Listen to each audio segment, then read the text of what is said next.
Welcome my YouTube channel. दोस्तों, आप सब कैसे हो?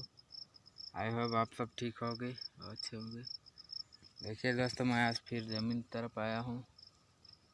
आज हमारे भैया लोग गए हैं हार्वेस्टर आनने के लिए। धान कटी होगा अभी थोड़ी देर बाद। मैं आपको दिखाऊंगा वीडियो बना के। आप सब मेरा वीडियो में बने रहिए। धूप भी बहुत हो रहा है दोस्तों। ये देखिए, मैं पेड़ के नीचे हूँ। छोटा सा एक पेड़ है और इधर पूरा खुला आसमान है। बहुत धूप लग रहा है।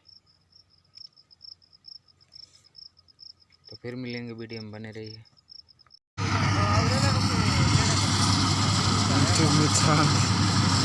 देखिए गाइस, काट रहा है राहुल कोहरा